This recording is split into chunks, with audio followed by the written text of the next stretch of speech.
Good morning, everyone. Clint McLaughlin here with Midwest Market Management. Got Riley Sykart on here. We're going to be discussing Safrinha weather here today. Boy, things are just really looking good down there, are they not, Riley?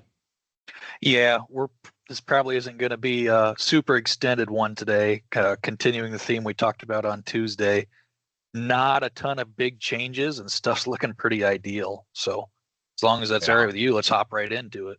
Yeah, absolutely. So same thing we always do to start this off. I want to put into perspective how big this area is. Areas to watch for Safrinha, anywhere from Mato Grosso all the way down to Paraná. Your most crucial areas are Mato Grosso with 50% of the Safrinha crop. So that's the one you really want to closely watch. Just that one area, 50% of the Safrinha production is covering almost the entire Midwest. So this is not a small little finite area. You always got to keep in mind how large this is. And it's not, you can't talk about Safrinha crop with just a one sentence answer. When people ask us all the time, what's the weather like down in South America? It's not just a quick little answer. So, Yeah, absolutely. And I do just want to add the Safrinha crop is their second crop. So this is their second crop coming in usually behind soybeans. And it is about what we say 3.5 to 4 billion bushels generally is what comes out of that area. Globally, we normally produce around 23 billion bushels. So you're talking roughly 18% of global production.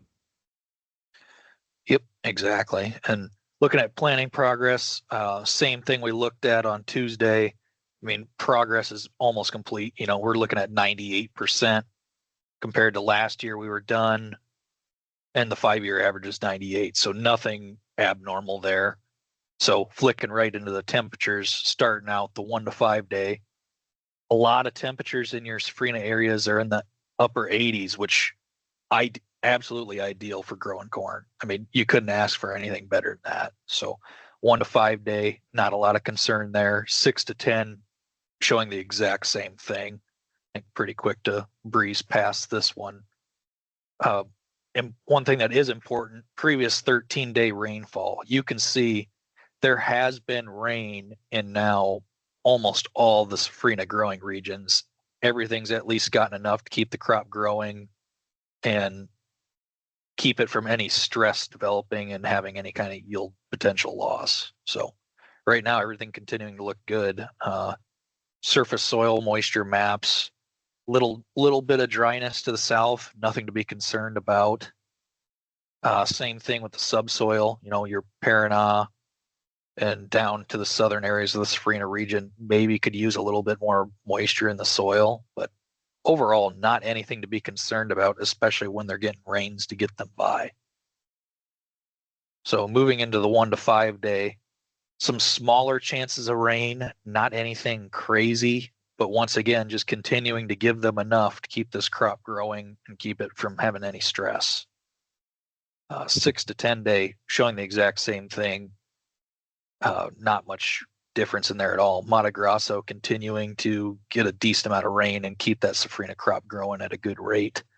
The one area, if there isn't any rain down in Paraná again for a while, that's an area to keep an eye on. But with mild temps and right now there is good, decent soil conditions, there's not any reason to get any kind of market movement from it.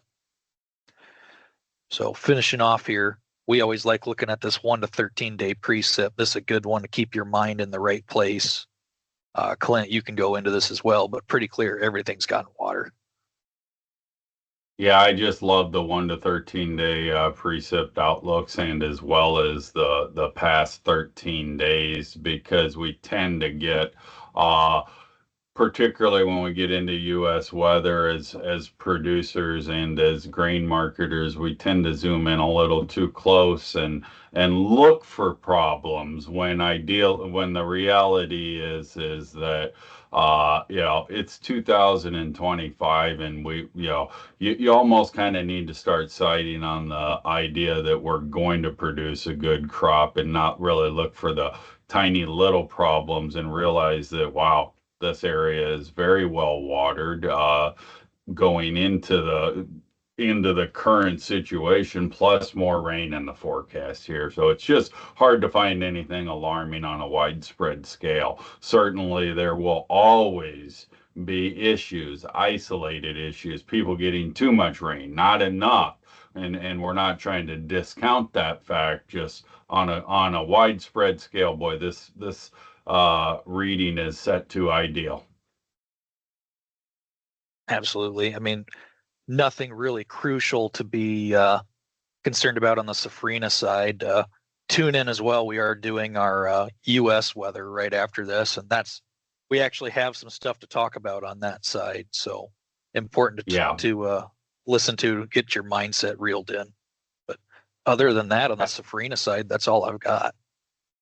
Absolutely. Appreciate everybody joining in and look forward to seeing you for the U.S. weather. Thanks a lot and have a great day.